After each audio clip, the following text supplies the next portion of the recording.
En tarik 4 e dwe ni mano mar adek ka bendo dong mana ndalo 4 kende to idhialo odiochieng' mano mar joma mine. Kata kamano penjo mang'eny osewuok ni to joma mine gi idhialo gi odiochieng' ka odiochieng'. Adwa ni mondo aleri matin. Odiochieng' ni mano mar dhialo joma mine en mano ma itimo tarik 8 dwe mar adek higa ka higa. Ka bende jokanyo mopogore opogore e odiochieng' ma kawuono ng'iyo kanyo ero ni to odiochieng' ni chakre tarik 1 mar dwe ni nyaka tarik 8 kar luwore koda okenge kata chenro mabede gintiere godo. Ging'iyo ni mondo gidhiale e kind tarik 1 nyaka tarik 8 kuma bende nyasi maduong' biro bede midhiale joma mine piny mangima.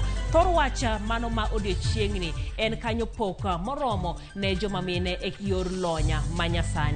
Ka bende gimomiyo idhialo joma mine en ni okenge ma bende mine osegoyo e ting'o weche mag ratiro margi. Wach machielo en ng'iyo okenge ma bende mine osegoyo e pewe mopogore opogore. Ka bende idhialo chir ma mine nitiere godo bende e pewe mopogore opogore. Ka ng'iyo e wach mar thor wach ma bende nitiere mano mar higani en ni lony manyasani en gima wantiere godo e ngima wa masani ma ok wanyal ringo ka wawe chien. Kata kamano atamalo 37 kende mar joma mine ema tiyo gi lonya manyasani. Kamano bende irango rito ratiro mag mine kod joma nyiri e mbui. Kamar 4 en ng'iyo mano mar tieko lwenje ma bende yudo joma mine kanyakla kod joma nyiri e weche mag mbui. Mano e twak ma bende wadhi bedo godo bang'e e chenro mano mar mine wacho ka twak e weche mag lony manyasani ahinya komako wakeini kata joma mine. Weche manyien ma bende wantiere godo gin magi. 2 days before the elections, they stole 6 billion and pretended to sell some shares from Telkom. Jalup Jaten Piny Rigathi Gachagua wacho ni jotije piny owacho e sirkand Uhuru Kenyatta nokwalo siling bilion 16 ndalo machuok kapok giweyo telo. We offer our deepest condolences on the passing of the Law Council of Elders Chairman Wills Opio Otondi. Jopiny ogoyo riti mogik ne ker mar oganda Luo Willis Otondi e nyasi mar ik motimore dalane Nyahera, kaunti ma Kisumu. We cannot continue to use our children as guinea pigs. And therefore, the only logical thing that the state must do is to admit that this system has failed to take off. Jokanyo medo yuago ting' mapek e lai mar somo ma CBC ka jotelo moko dwaro ni sirkal owit oko chenro no.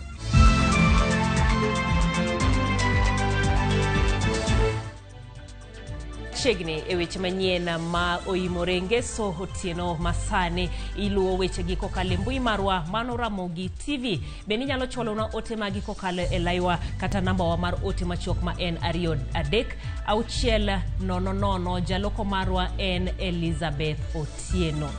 Odiochieng' ma kawuono jotelo anyola wede kod osiepe ochopo mar goyo riti ne ker mar oganda Luo Willis Otonde manong'ielo rengo tarik 17 dwe mokalo mano e pare mayudore Nyahera e Kisumu County. Mosenindo ker Otonde ne opar kod chia mare mar keto kwe kod riwo oganda Luo kanyakla. Millicent Adhiambo ne ochopo e nyasi no kendo miyo mathoth. Nyaka londo lando ni ker Opio oninde bade. Piny gorko galo tuk migori. Nyasi mar kowo ker Otondi e wuodhe mogik e piny ka ne ochakore kod nyasi mar tero buru 2 okinyi mang'ich nyaka saa 3 mar onyango. Jopiny kotelnegi gi jodongi mawuok tung piny Kenya, kabila ka kabila nyaka mawuok pinje malibamba kaka piny Uganda, jopadhola kod acholi ochopo kar rombgi mar kowo ker mar Luo Willis Otondi. Obiro kowo jaduong' Opio Otondi. Mama disbrade jo. Amora hinya. On behalf of the people of Padhola and His Royal Highness the Kwaradhola Moses Stephen Owor, we offer our deepest condolences on the passing of the Law Council of Elders Chairman Wills Opio Otondi. Jotelo mopogore opogore mawuok Nyanza kod alworane bende oyuoro kar romo mar dhialo mosenindo e wuodhe mogik. E otegi mag kuyo, mathothgi ne oparo Ker Otondi kod kido mar bedo jathek maketo kwe kod riwo wi oganda kanotelnegi kod ogai mar Azimio Raila Odinga. Jotelogo ne oseyo ahinya kweth josiasa moko mane ni kodgi to sani opogore kodgi kuom weyo ma ok ochopo e nyasi mar iko ker joluo.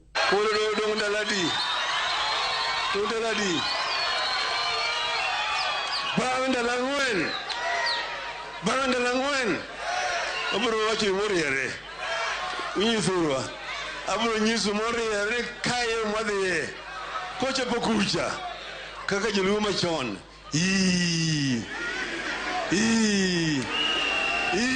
negi yuak manyaka sani pod gi yuak kaluo ma Uganda nyalo yuak nyaka sani nto jaluo mwan go Kenya ka ne the State House ochiangi koso kochiangi kiwuoko kinyata chiel ni dwa dhi tero goda lwe sirikal mar gine ne mar gini. Anybody doubting that either does not speak English, does not understand it, or is not in this world. I'm a serious. Familia mosenindo Ker Otondi kane otelnegi kod min ode Lilian Otondi e ote mare mogik mar kowo wuon pargi ne opako rwadhe ka okoni jaduong' ma jaratiro maloyo wuon ode poko neno kendo poko nyuol. To wuod Otondi bende nyong'eyo ni igani ema nyo jakom donje telo kose donje telo nosiko wacho to kwa Nyasaye ni mondo kawe. Wuod Odinga chunja tuong' nye lit gi weche manyotimore ni emomiyo jaduong' odhi onindo. Mpoda medo nuoyo ni machal kod wuod Otondi moriere tir kandawa kaka nyoriere ni ok diyudi. Ng'eny jodongo rondore ibiro nenogi sani dwa nenogi to akwayi ni mondo inen mos. Nen mos jogi jo biasara nen mos biasara ni ema chakero tamogie emomiyo moko nye wacho ni kera chapani ne gisegoni simu. Okwa jodongo mondo ohore kendo ket kwe ka gin e achiel kotenore kod thuolo mar kom ker makoro odong' nono. Moro ni joluo ringo back and forth kaka jok moko ne chando jo Israel ko a Egypt kadhi Canaan. I think we should run away from that because if we are not united there is nothing we can achieve.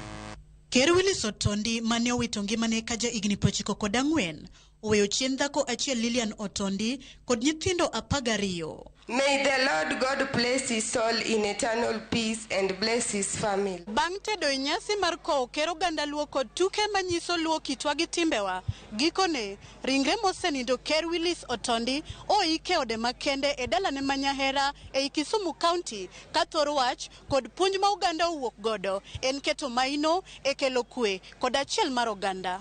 Millicent Adhiambo, Ramogi TV, Nyaera, Kisumu County. Erokamano ahinya Millicent kuom luwo wachno nyaka Ker Otondi ne wet ngimane nyaka kawuono mabende oike. Jalup jatend piny Rigathi Gachagua koro wacho ni jotend piny owacho e sirikal mokalo nokwalo bilion 16 e thuolo ma pod ni rito loko telo ne jotelo manyien. Rigathi wacho ni bilion 10 nokwale kinde man bende ni yalo bura mane kwedo yiero mar William Ruto ka bilion moko 6 nokwal mana ndalo 2 kapok otim yiero. Wacho ni piny Kenya sani odhier ne wach machalo koda ma Sifros Okinda gi mathoth. Kane oloso e magawa moro e boma ma Nairobi kama ne orome kod jolony mawuok Tetu Nyeri, Rigathi oseyo jatend piny machon Uhuru Kenyatta kuom rach mar ochumi ma pacho ka, kowacho ni kuo mar omenda mag piny owacho notim e tend Uhuru. 2 days before the elections, they stole 6 billion and pretended to sell some shares from Telcom. When there was a case before Supreme Court, they stole another 10 billion, purportedly to pay some contractors. Money was being brought in cartons at Wilson Airport and flown with choppers to people's homes.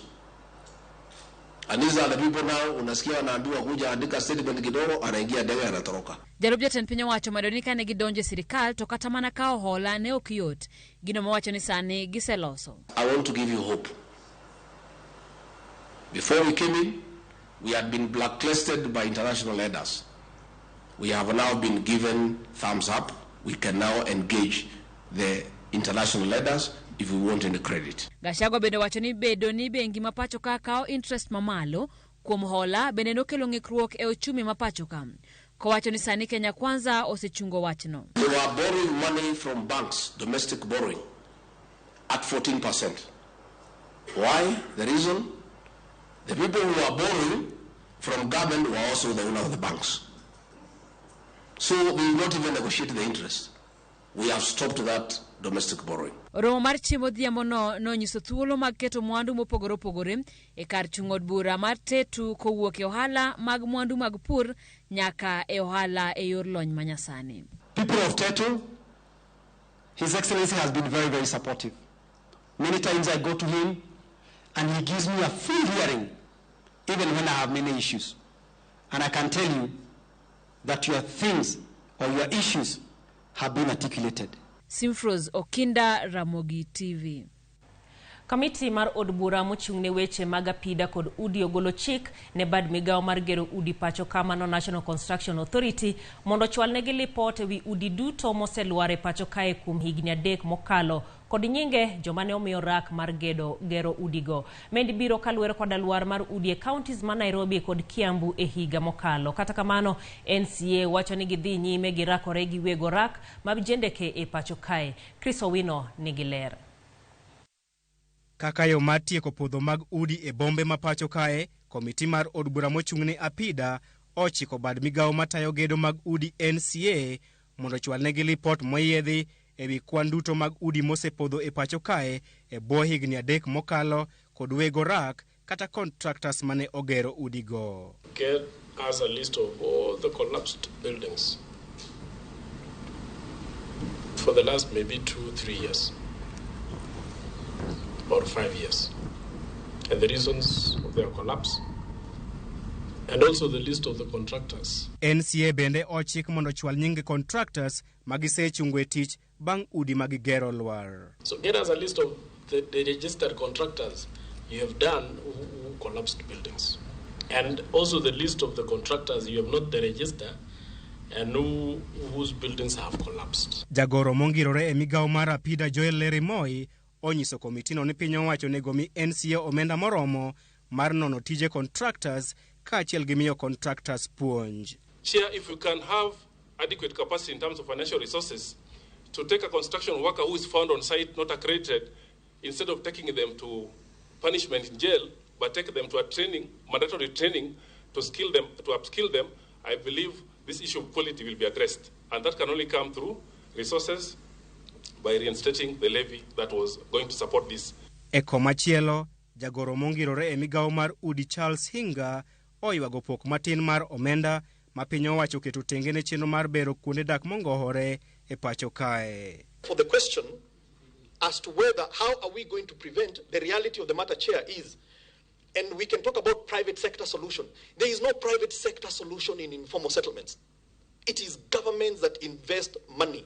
Hinga lero ni piny owacho nyalo mana tieko kuonde dak mongohore e pacho kae kuom keto tenge omenda moromo mar ting'o kuonde dak go malo. 0.0067% of our 3 trillion budget is what we are allocating to prevent slums and to upgrade the slums. Piny Kenya nigi kuonde dak mongohore maromo 1,411 kaluwore kod report mar 2022. There is no private sector solution in informal settlements. It is governments that invest money to do that. We had said that at the very least, as a country, we must put aside about 2% of our budget into slum upgrading and prevention. Hinga bende oyango ni boma ma Eldoret osechwalo kwayo mare mar bedo boma maduong' e pacho kae. Eldoret has applied and we have started the process of conferring them the city status, but there is a process in which we have to go that also involves them going to defend it in the Senate. Nyaka sani piny Kenya nigi bombe madongo 4: Nairobi, Mombasa, Kisumu kod Nakuru. Chris Owino, Ramogi TV, Nairobi. Kawadonjo e weche mag somo, eni moko kuom jo od bura ma pacho ka koro dwaro mondo piny owacho oket chenro mar somo e bo CBC mano ma junior secondary. Giwacho ni ok oket ikruok makare mano mar chwalo jopuonjre e skunde secondary madundo ka skunde mathoth pod onge gige somo. Dwe achiel nyaka ne chenro mar secondary ma adundo chakre. Ng'ikruok mathoth oseneno e lai mar somo mar CBC. Moko kuom jo od bura koro wuok oko mar dwaro mondo ochungi chenro no kalore ni skunde kaloe matek e temo tae. Jod bura ma Kibra Peter Orero oseyo chenro no kowacho ni skunde ahinya mayudore kuonde dak mongore onge gi ikruok makare. Private mano bedo approved to ng'enygi nosechako gero labs.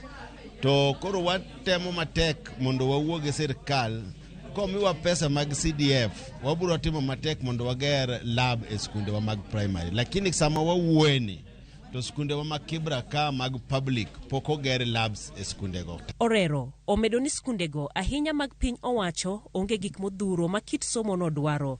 Paro mane osir kod jaod bura ma Mumias East Peter Salasia mowacho ni mano omako thoth skunde mag piny owacho. CBC nyinyi mmesikia saa hii tunalipia watu wa high school, watoto wa high school. Lakini sasa CBC hawa tutawasaidia, hawana classes, hawana walimu, yani wako tu. Jaod bura ma Ugunja Opia Wandai koro wacho ni chenro no nyalo biro ketho ngima manyime mar jopuonjre makoro piny owacho temo godo chenro no. And we cannot continue to experiment with our children. We cannot continue to use our children as guinea pigs. And therefore, the only logical thing that the state must do is to admit that this system has failed to take off. Ka owuoyo e romo e gweng' ma Madungu e kar od bura ma Ugunja, Wandai omedo ni piny owacho nyaka tim nonro e wi chenro no mar somo kalure bende gi kwan jopuonjre ma pok odonjo e junior secondary nyaka sani. For the first time, we are seeing an admission that over 160,000 pupils have not been able to transit to junior secondary school and or Form 1. Jod bura ma Lugari Nabii Nabwea bende nomedo seyo piny owacho ahinya e deko chwalo omenda mar ndiko jopuonj mioro e skundego kanyakla kod pesa mar gero labs. Wameshinda kuleta pesa tujenge madarasa. Kazi yao ni kulaumu Uhuru. Yudo ni junior secondary school ni tich matek nikech Kibera ka ne yudo ni class abiriyo no wan gi jopuonj ariyo kata wan gi jopuonj adek kende. Japuonj ke japuonj onyo bendo ni puonjo subjects aboro. To jopuonj mano kel gin mag jo secondary manyalo mana puonjo subjects ariyo ke. Migosi Orero ma bende en jakanyo e committee mar somo e od bura mamalo dwaro mondo piny owacho odew ahinya skunde e kuonde dak ma jopiny nitiere koda yuto manyap. Ne wawuoyo gi TSC mondo gi map out jo puonj ma primary, ma graduates, jo diploma, jo moko nigi masters mondo gi post gi e junior secondary.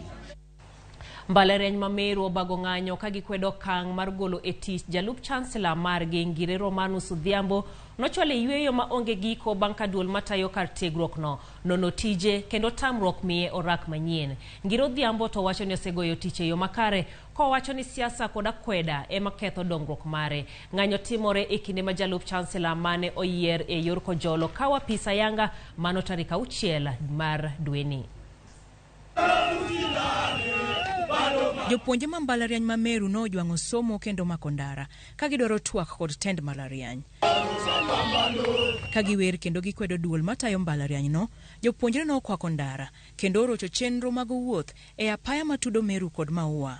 Gidwaro ng'iyo gimomiyo tend mbalariany no ochungo e tich jalup chancellor Ngire Romanus Odhiambo. We love our VC. Our VC is Congress sweetheart.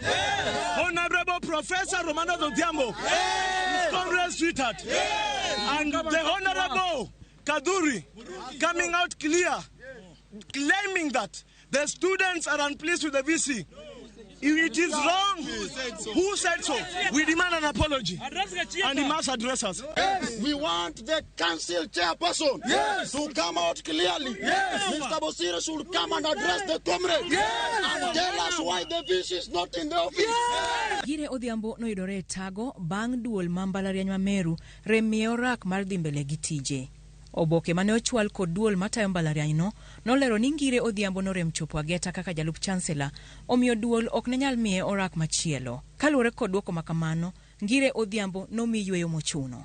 Bende tend mbalarianyno kumo Ngire Odhiambo e chung' ne chenro madongo madwaro omenda mathoth e lo mbalarianyno, kanomiye mana teko e wi omenda matindo tindo mapile ka pile. Kata kamano, Ngire Odhiambo odok ne tije ka olero ni osebedo jatelo kuom higni mang'eny matayo mbalariany ok nyal tame. I'm a full professor over to 15 years. Promotions are earned. Promotions, you don't go on strike to be promoted. Promotions are basically earned. And what is happening in Meru is basically tribalism, it's basically corruption, it's basically insincerity, and that touches all the people. Omedo ni oneno bad siasa koda kwede kadonjore gi tije. I think people think, maybe the business people or politicians or what have you, that there's so much money in the university and Odhiambo perhaps is not willing to cut corners, because I always have to advertise these things openly, and whoever wins is the one who gets. I don't do. And what Kenyans don't know, but people know, and I know it used to happen a long time ago, that today when you advertise things, you have a contract, you have to create what is called CIT, Contract Implementation Team. Moko kuom ng'ur ma bende noket e wi tend Odhiambo otenore kod thuolo mag tije. What we have done the last 4.5 years basically to advertise these positions openly, and whoever has won are the people you see in the university building. But some people, they all apply, but you know, only one person can win. That is one of the causes of the noise. E kinde no, duol ma Meru University no puodho Charity Gishuki kaka jalup chancellor e yor kojolo. We have been in peace with our comrades na tumekuwa tukiendelea vizuri, na kama Rumano anarudi hakutakuwa na amani. Ywaruok e mbalariany ma Meru omiyo jopuonjre ong'anyo ka koro tipo ma mbalarianyno mosebedo gi kwe olokore kar ng'wech e kind jopuonjre kod obila. Ray Polo, Ramogi TV. Erokamano ahinya Ray Polo kuom ripota machalo koda mano mabende medo menyo weche mag somo e mbalariany ma pacho kendi. Wadhi e yweyo machuok, kata kamano ero bang' yweyo no wadhi bedo koda twak marwa mar mine wacho. Ka wendo na osemole studio OIMORE Angela machiegni kabisa, kendo akiani weche dhi kodi nade kawuono? Weche dhi maber, alwor matin lakini alwor maber. Yo dhi maber. Erokamano ahinya.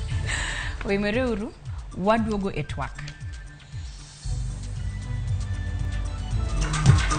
Kambi mar Royal Media Services odhialo wakeni marieny e kit dongruok mopogore opogore e nyasi mar Zuri Awards. Username Investments presents the domain Kisumu along Kisumu Mambo Leo Miwani Tamak Road, starting from 399,000. SMS the word dollar to 20321 or call 0725 000 222.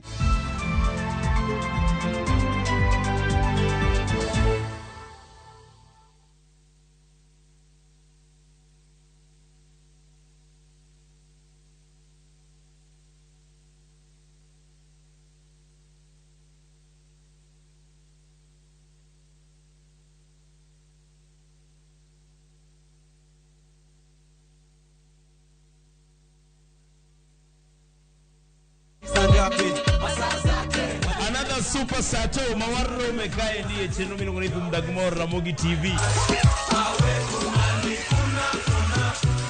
Tunasema kwamba hakuna kulala. Ukinendwa unasikwa. Tupige sherehe kwa ploti kwani iko nini? Ndio shemar morlilo kuma itire no kako. Kalma sana kwa mzungu Koma vitu nanirea. Nongalin Ramogi nyarnyakati. Nungani kolo instrumental. Etum dagmor. Gesu kangesu sangwen tieno. Mana Ramogi TV.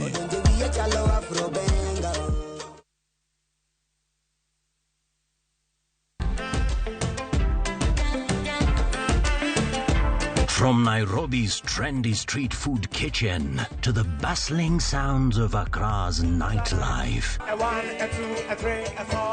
to the lovely streets of London, you wouldn't trade anything else for such an amazing infotainment. This is where the magic happens. Viusasa brings you a cocktail of nicely blended new series Afrimax. They can be superheroes in an African context. With Viusasa, you don't just get entertained, you also get informed. All glasses have inherently different compatibilities to each other. There is so much entertainment on Viusasa. This is definitely the place to be.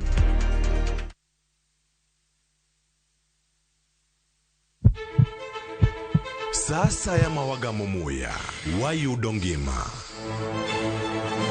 Sasa ya mawayudo rieko, wareso ngima ng'ato. Ductus arteriosus onego beni lorore, foramen oval onego beni lorore. Penj laktar, kelo ng'eyo matut, gero ganda gi puonj, mok inyal yudo kumoro amora mag weche thieth. Diwacho ni gima koyud chon, tinyalo thiedhe ma ng'ato chang chuth. Kabisa. Or ote machuok gi penjo, moluwore gi weche thieth. Tudri kodwa e nambani, kata inyalo ywa tole nambani. Riwri kod Ruth Otieno, wuok tich nyaka tich abich, saa 12 odhiambo, mana e Ramogi TV.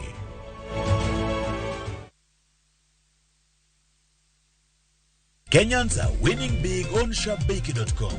Bet on these games now and enjoy highly boosted odds. Not for persons under the age of 18. Betting can be addictive. Play responsibly. Sharpbakey.com is authorized and regulated by the BCLB. License number 416. Sharpbakey.com.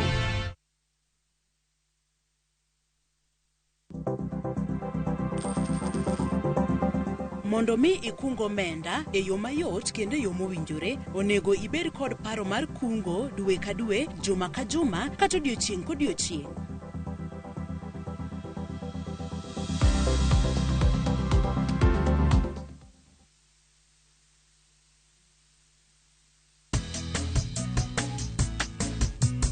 Mimi naitwa Mama Harriet.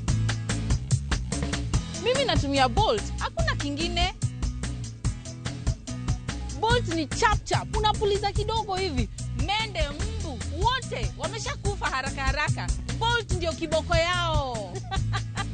Bolt kills them fast. The only insecticide made of 100% natural Kenyan pyrethrum grown by local farmers from tropical brands.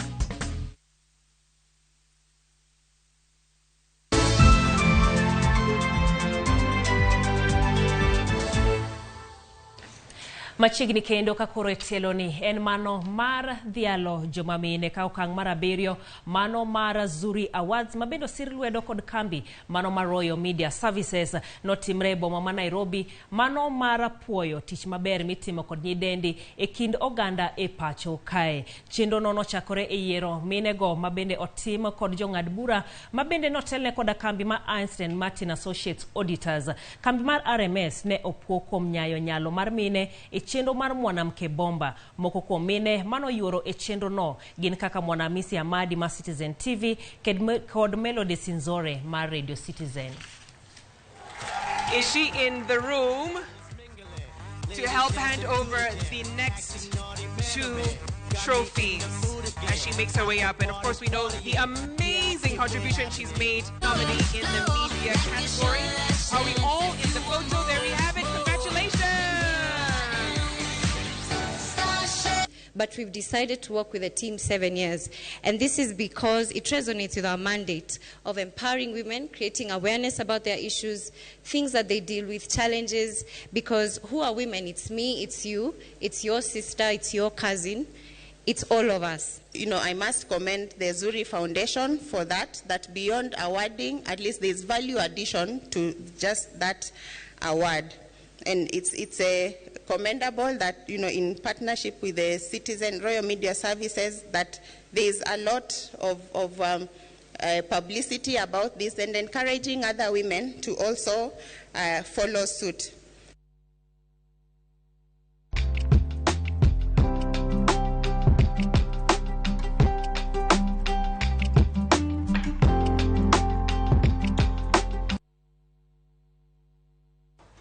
Gisani koro wachopo kinde ma obedo godo ngeso ka ngeso mano matwak maroma kende mara mine wacho ka bende gi e kinde machalo koda mendo odiechieng' ma kawuono wabende wamedo duondwa e dhialo mine ahinya mine mantiere e lony manyasani ma bende dhi kod thorwach maduong' mar dhialo joma mine e higani. Wantiere koda mine mopogore opogore ma wadwaro ni mondo wadhial ahinya kantiere e sekta mar lony manyasani kata mano mar technology. Wantiere koda mine mano kaka Mumbi Astella mantiere e riwruok mano kata kambi mar Tala, Kendi Ntwiga mano mantiere e kambi mar Meta. Meta en kambino mabendo chungne Facebook, WhatsApp, kanyakla kod Instagram kod Oculus. Bende wantiere kod Faith Gitonga mawuok e riwruok mano mar Cellulant.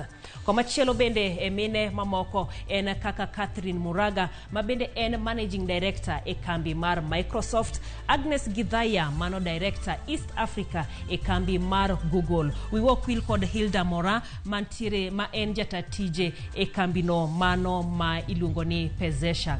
Mine mamoko mabende nitiere e lony manyasani kendo gikao gimako telo mopogore opogore en kaka Betty Mwangi mabende en jatatije e kambi mar Jumia mano pacho kae Kenya, Juliana Rotich jatelo mar fintech mano e bwo kambi maduong' mar tudruok mar Safaricom, kanyakla kod Eva Ngigi ma en jatatije mano ma e kambi mar Visa pacho kaendi mano Kanyero Visa Kenya. Kanyakla bende Sally Kimeu mawuok e riwruogno mar Cisco East Africa, Sharon Karuga ma en jatelo mano mar kambi noero mar World Remit gi oro omenda pinje mangima ka bende otelo ne East and Central Africa, kod Rose Muturi ma en director mano mar Branch International. Gin mene e pewe mopogore opogore e weche mag lony manyasani ka gimako telo maka kod kacha. Mano bende kaluwore kod atwak montiere godo odhiambo masani ma bende wang'iyo wechego mago maga joma mine mantiere e lonya manyasani.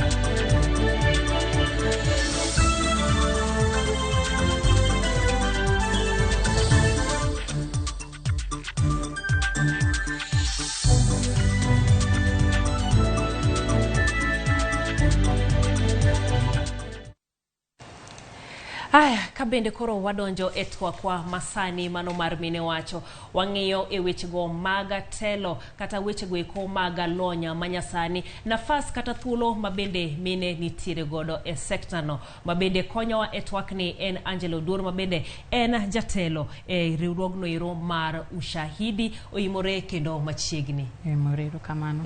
Amor ahinya bedo kae mondo awuo kodu matin.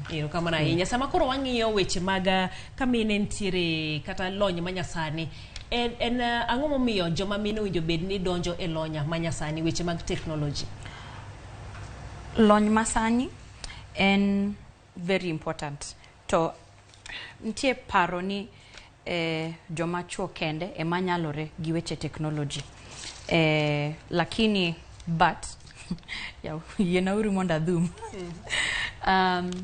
But more and more nitie kambi mang'eny madwaro nyimine, nyiri gi mine mondo giti kodgi, because it's very important for women to be represented in the technology industry. Mabende waneno gi ka waketo wamenyo moko mago mana moko kuomgi nikech gintiere kembe madongo mapacho kendi. Kata kamano nitiere mine mamoko mantiere e sector ni kaka in gi mamoko mabende pondo ma poko ng'ere. Ang'o mowinjo bed ni itimo mar jiwo mine mondo giwuog oko mondo ng'egi?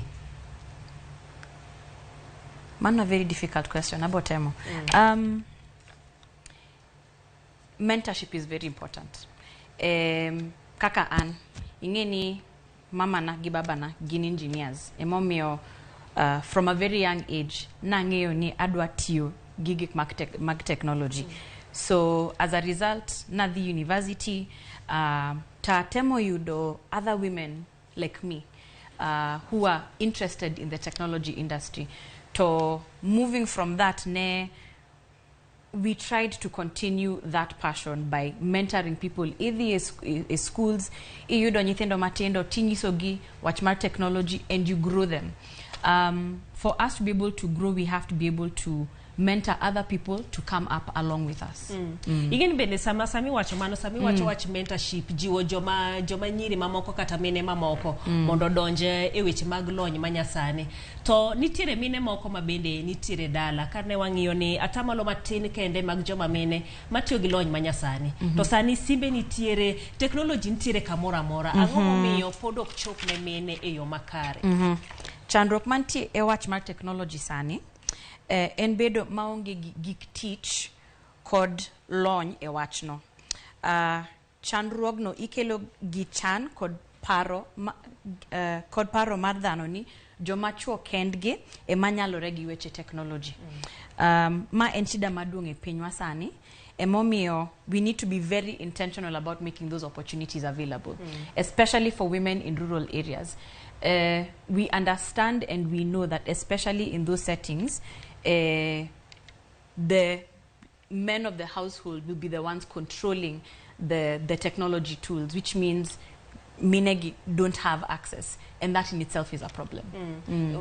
Gionge goni nikech jimathuth nitiere koda simbe so dibedi ni koro kako dwa nyiew credit kato dwa nyiew bundles onge pesa mar nyiew bundles mar nyiew credit obo nyiew bundles gi credit koso obo nyiew chiemo ingeni piny Kenya bende gi sani ong'iyo ni mondo uso kata marketing ahinya mine mantiere chichni kata johala matindo medo gimed uso mwandu gi kokalo e mbui. To ingeni mendie wang'iyo ahinya joma mine mantiere chichni ma uso lot, gintiere jua kali, gintiere gi uso mtumba kapoda gintiere chien e yudo lony manyasani. Ere kaka gibede gibonyayo ohala margi.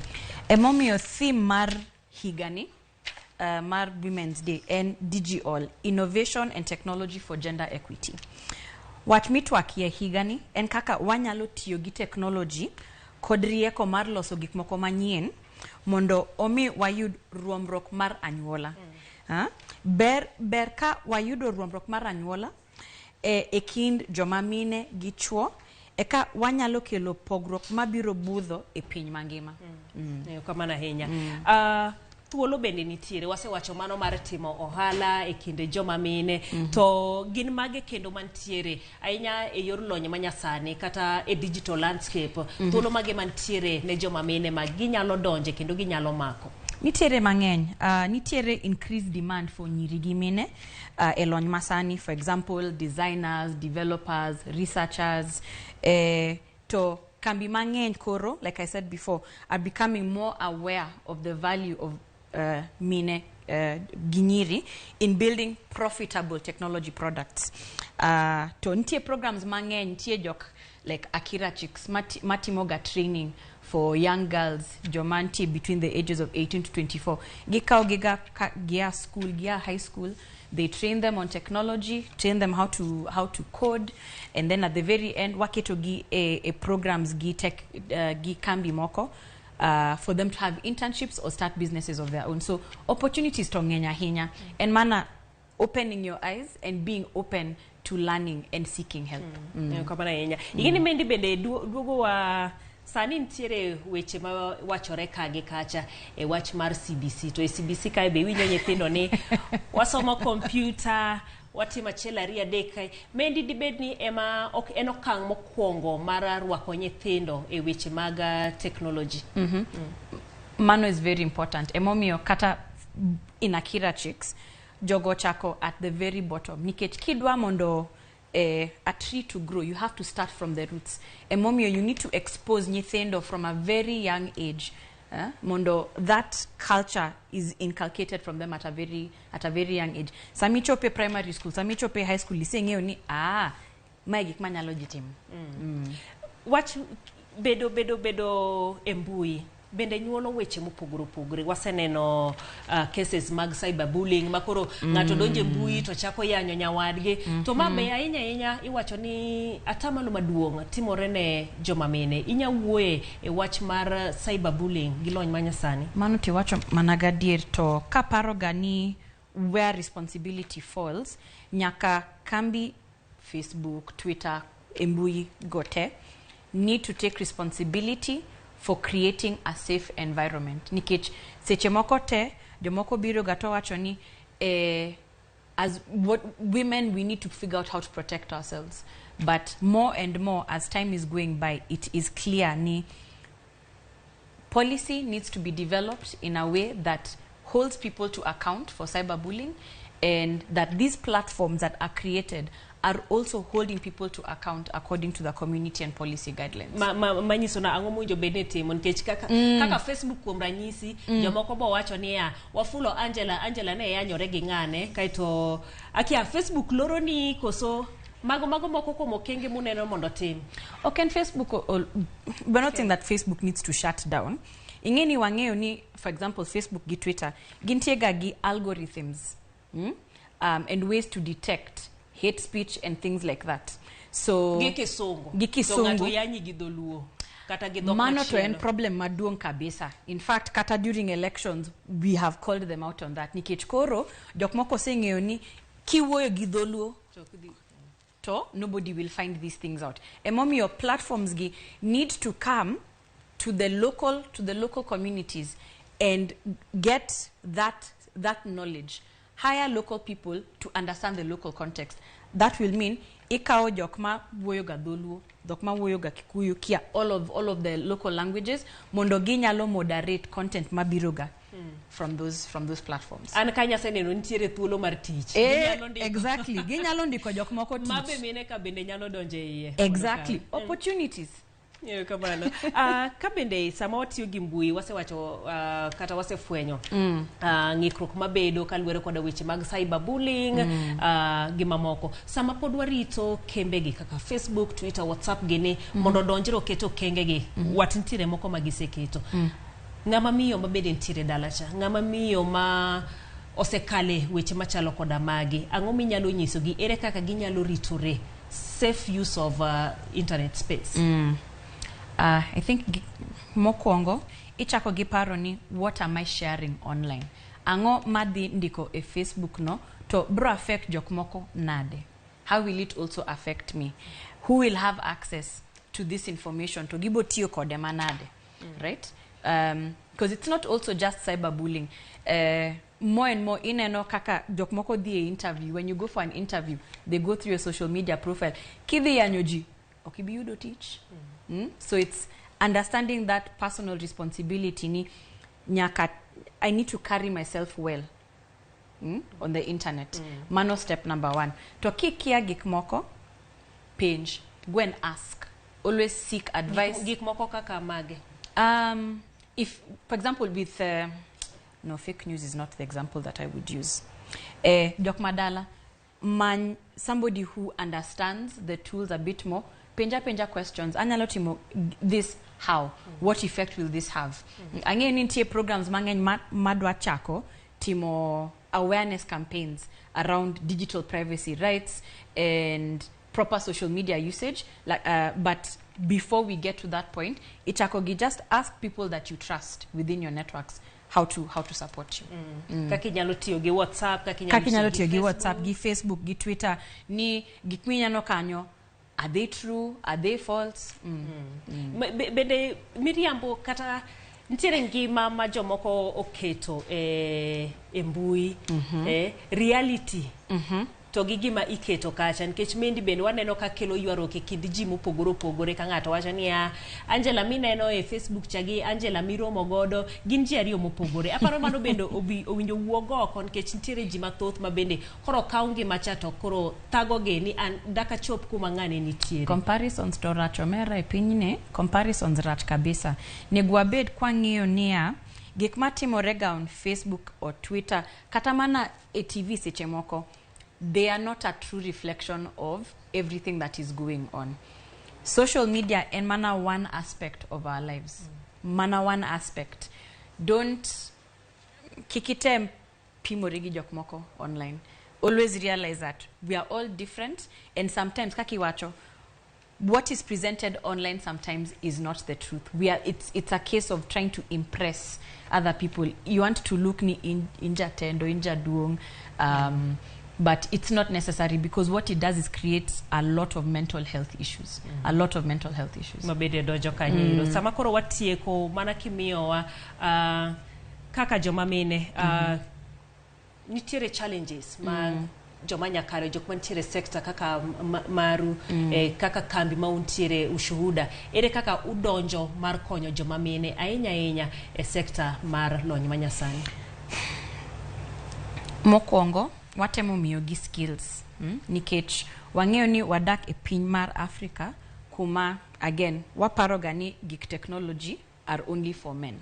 So wachako gi giving you the skills mondo build your confidence in your abilities in being able to work in the space. Ichako gi development of the skills. Next, iteroni itimo mentorship. So that now with the skill, we now try and figure out how to grow that. I think the next step waparoga, especially in women in tech, and how to grow the pipeline of women in leadership. Nikech kintie in leadership to inyalo develop policies or come up with different decisions that will make it easier for those who've come after us. Nikech you've gone through it. Iseneno the troubles, ingeo gikmoko, the things that we experience, and so that now also helps to shape the path for those coming in. At Ushahidi gikmatimoga no kawacho Ushahidi en kambi ma develops software for collecting data mondo joma piny nyalo wuoyo. Inyalo wacho what my opinion is to nitie a decision maker mabokao that opinion or of many other people mondo o make a decision for it. Kwaparo wach mar mine ginyiri and focusing on those issues as well. Nitie people in Egypt and many other countries that have used it to track sexual harassment against women.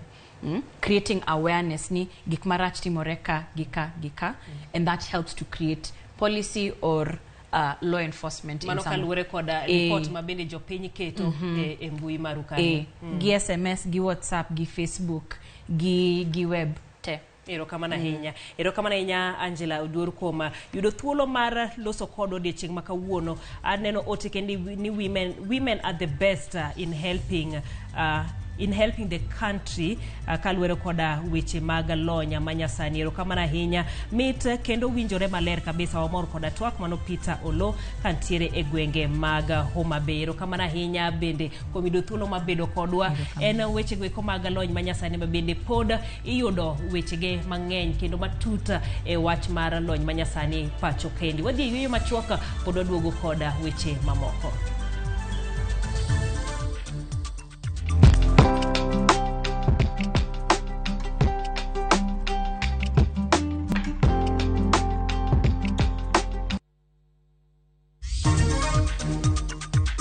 County government kik frustrate boda mamili mani nikech onge kama gibro dhie to kae ma izo jogi chule go loan jogi odago kae ma giseng'eyo ka gigolo gi ka gidwa dhi tikure. Jo boda ma Kisumu ywak ne tend boba no to kane okum gi tiyo e kar dak ma Milimani kaluwore koda rochruok mar arita. Username Investments presents the domain Kisumu along Kisumu Mambo Leo Miwani Tamak Road starting from 399,000. SMS the word dollar to 20321 or call 0725 000 222.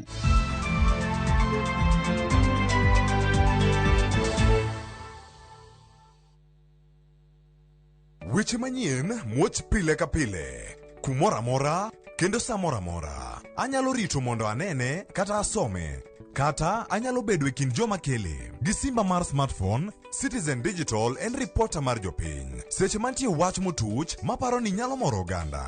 Amako tipo kendo akete mbui kaeto arito. Oken kayiem ka oyier report mara abiro yudo siling 1,000 kendo sigana mandiko ibiro ketie kidieny mar Wananchi Reporting e Citizen Digital App. Kikibed mana janeno mar wach matuch bede kin joma kuongo lande. Download the Citizen Digital App mondo iketi sigana mindiko e Wananchi Reporting kawuono. Citizen Digital App en namba achiel e keyo weche manyien.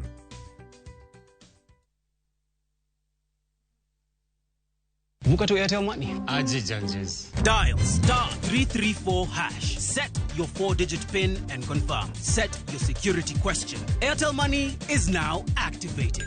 Sasa uko set. You to Airtel to Airtel for free. Kaende na shabiki.com. Jijenge na shilingi 1,500 guaranteed kila wiki kwa kucheza Kaende Jackpot.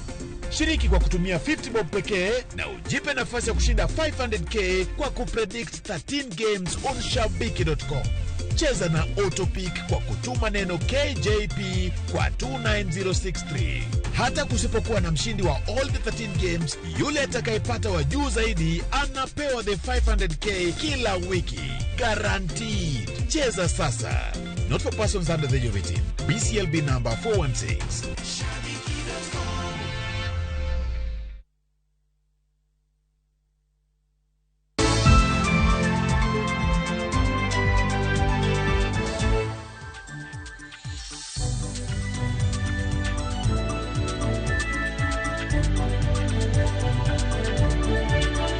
Jorimba pike boma ma Kisumu koro kwedo mager chik mane ogol kod tend boma ma Kisumu nyoro mabende kumo gi kuom ringo e kar dak mano ma Milimani. Jopiko go wacho ni tend county no, tend boma ma Kisumu kotele kod Abala Wanga ok nyal golo chik machalo kamano ka pachgi ok osum. Jo boda boda go bende wacho ni gisebedo e lai manyime e kedo koda monj ka gibedo ni ok oriwgi e paro mar chungo gi e tiyo e alwora ma Milimani.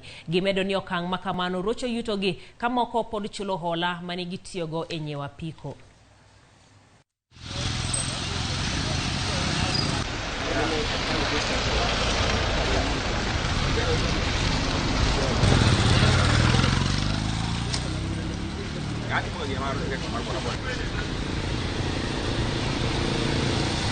County government kik frustrate boda boda ma Milimani. Nikech onge kama gibro dhie to kae ma izo jogi chule go loan jogi odago kae ma giseng'eyo ka gigolo gi ka gidwa dhi tikure. Akwayo city manager waheri kendo onego beni be recognize leadership mantie ti recognize boda boda as a whole. Mondo ingen gi be gin dhano kichiew gokinyi you just order ni okidwa market Milimani okidwa e boda boda mano ok en protocol. Protocol en rang stakeholders wabed piny wauon ere kaka dwa kony market Milimani. Wan kaka office bar market Milimani wan gi mikakati makare ne wasechako mar identifying bases tema within market Milimani kendo wasetimo ne bases go coding te kendo sani wachako coding mar members mamano gima kwa konyore gi sirikal mar county government gi police to wabro golo bad elements mantiere within market Milimani to wabro dong mana gi joma beyo. Jok mariembo ga pikipiki ilao kod yango kata wan wawegi wariembo pikipiki to pok nwa go ng'ato pok nwa ma ng'ato.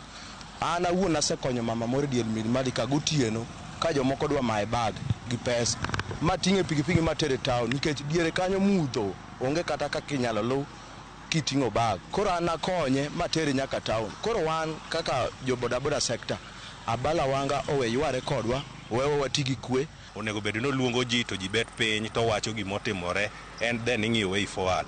Ok ni ochiewo to wacho ni jo boda boda kik chung Milimani.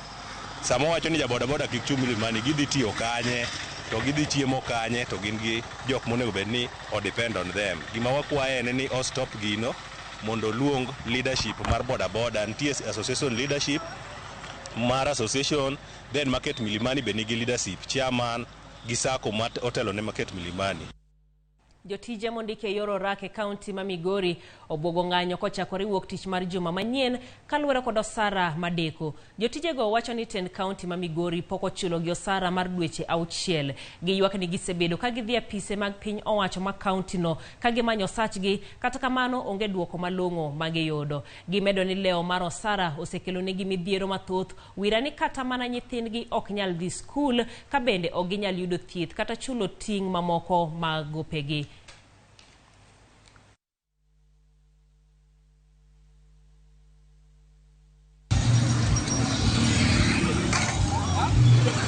We are telling the county government that as from Monday next week, we will parade and we will not go to work again unless they pay us before Monday.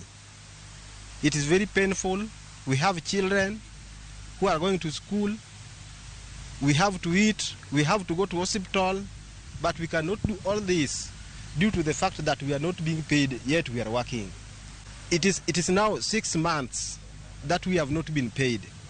Tumetembea kwa maofisi ambao concerned. Tunapewa tu false statement, false promises. Paka leo tumefika hapa. Chenye inanisangasa ni moja. tukienda kwa waziri wa fedha anatuambia tusikuje kwa watu wa matangazo, tusikuje kwa press. Hatujui kwa nini anatuzuia, na tukumpatia nafasi vile ametuomba, mwisho hakuna kitu tunaona. We are appointing our governor because he is the father. He is our father. All our problems we have to run up to him, because we have tried to go to the ministers, no reactions. They only give us fake promises. We call them fake promises because it is more than 3 times when we go, they promise, we keep quiet. We go, they promise, we keep quiet. So we now want to go direct to the governor so that if governor can help us, let him help us. We are crying. Pichopo kar kaendi gimibo kuongo winjo ka en winy ka wer. Ena wer machakre okinyi nyaka odhiambo winja wer, en wer mamit. Wamenyo maino ma Dorothy Abonyo oketo e bero alwora e dho nam ma Liunda, County ma Siaya. Username Investments presents the domain Kisumu along Kisumu Mambo Leo Miwani Tamak Road, starting from 399,000. SMS the word dollar to 20321 or call 0725 000 222.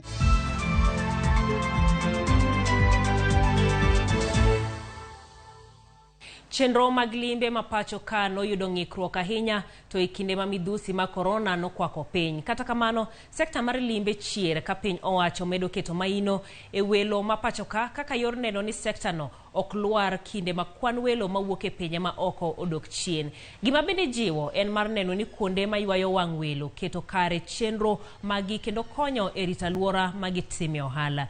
Rei Polo nolimo kar limbe ma Pikidi e Liunda, County ma Siaya, kama winy rwako welo kendo pinam hoyo chunygi e kinde magitimo limbe, kendo olosonwa lipot makama. Kaparo ni chieng' moro ji te nyalo neno gini to chako gero nam ni mondo wabe namba ni obede gi kadiani. Tipo ma Pikidi ywayo wang' kaka kar yweyo ma majan kendo mokwe opondo e gweng' ma Liunda mayudore e County ma Siaya. Yende moloth ema fwayo ne welo ka gidonje kar yweyo ma Pikidi Gardens Eco Lodge. Wahero nam, wahero pi. Kumonyuolwa ok en kuma pi nitie. Koro kwa bire dho pika to biro wayudo bungu bende iye ka. Pinam pado kite nyamonge ka winy werne welo okinyi godhiambo. Kichopo kar kaendi gimibo kuongo winjo ka en winy ka wer. Ena wer machakre okinyi nyaka odhiambo winja wer, en wer mamit.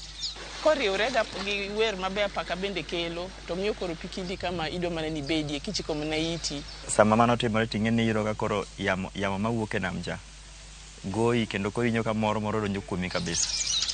Joma ohero winy, jokedo ne ber mar alwora, yango Pikidi kaka kar yweyo kendo kar somo yiende kod winy kaachiel kod le mag pi. Ing'e ndalo masani neno yiende mane Nyasaye ochweyo ok yot, ji ong'ado gi te. To Pikidi kidonje tiyudo ka preservation is at another level. Nyaka sani weg Pikidi osepidho yiende ma kwan gi romo 1,000 kod kit olemo 15. Magi duto omi nyinge mag sayans kod mag nyaluo mar neno ni oganda oyango yiendegi e yo makare. Gibigine yiende mantiere kaendi madongo dongo ma kinyaluo ma seche moko nitie mok nyal yud kuonde moko. Irango ng'ouka, irango senoka, nersiela nikacha, bongo nika, giluoro waluoro ka, pedo nika, le nika, gina yiende mang'eny. Yiende loso tipo ma welo yweyo e ka chieng' kech. Yiende go bende kar dak mar kit winy ma hao 170 manie alwora ni. Winyo, ong'er, le ma odak, manodak around kanyo. Giyudo kendo kar dak. Ok ni notong' kuonde ma gidakie, nobet kanyo te. Podi gin gi kama ginyalo dakie, to kama ginyalo breed maber. Ka ne chalo pap e higni machon kaluwore ni jodak ne thoro ng'ado yiende ka gigoyo maka kata ka giyaro puothegi. Kirango gweng' kama timbo neno ka yiende ng'eny mana korwa koni. Loka chande ji oseng'ado yien kabisa. Kata obedo ni gijachinyo mach mar duol ne welo gotieno, odiochieng' to gijiwo pidho yien e kor gweng'. Kae wachiwo ne ji. So en gima wachako machiegni en sani wasechiwo seedlings mag ng'owu, nersiala, oseno, yiende mantiere kar kaendi gite mokalo 500. To en tich ma pod watimo. Reso alwora koro doko ting' manyien ne weg kar yweyo ma Pikidi. Gijiwo pith mar yiende mag nyaluo matimo maber e alwora ni. Yien ber, oloso lowo, okelo koth, yien go ng'ato nyalo dwa gedo, odhi otong'o yien ma onge gi chandruok. Kata sani ki odongo maduong' tinyalo bare milos kode yie mwaringo kode nam ka, bende mano yiende makelo. Kodhi mag yiende ichiwo nono ne jogweng' mar reso alwora ma Liunda. En ting' monywako nyaka winy makeyo kothe mag olemo e kor gweng'. Ng'e kuma chiemo michamo ae kech. Gin nyaka gi puodho kama lot mitede, alot ma kinyaluo. Ineno kuma opidhe. To ken rech, to en mane tie nam. Ineno kama igole rech michamo. Ka gitiyo kachiel kod jaode gi wuode, ne gigoro kendo gero kar yweyo ka gitemo rito tudruok e kind nam, yiende, lee kod magawa. Pikidi create kamoro ma dhano gi lee nyalo dak kanyakla kamoro achiel gi kwe. Teko sitima pok ochopo e dho wath ma Liunda. Kata kamano, gitiyo kod teko chieng'. Bende giloso pi mochido mondo otigodo kendo, kata obedo ni magawa ni e tie nam.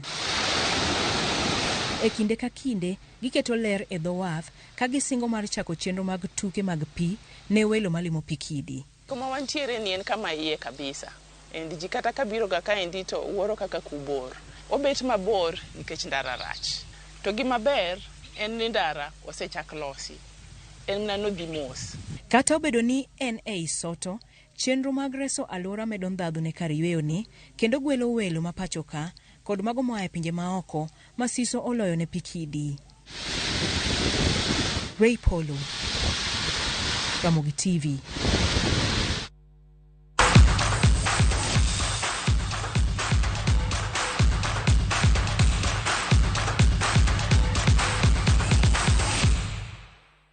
Kogi weche mag tuke kuma Kevin Mbatia nobedo jaloch makanyakla e tuke mag golf ma higani mosir gi bengi mar NCBA e tuke mano bagi lap ma Kenya Railway Golf Club. Mbatia nobedo jaloch bang' yudo points 76 e kind jawuoyi kendgi. Fidelis Kimanzi nobedo thuolo mokwongo bang' yudo points 77 kiluwe gi Francis Mudhiani. E kidieny mar Wakeini, Mary Wainaina nobedo jaloch bang' yudo points 89. Susan Koinange notieko e thuolo mar ariyo e tuke tielo mar ariyo mar ng'ado otiko ne finals makoro ibiro bagi tarik 25 dweni e lap ma Kampala Golf Club piny Uganda.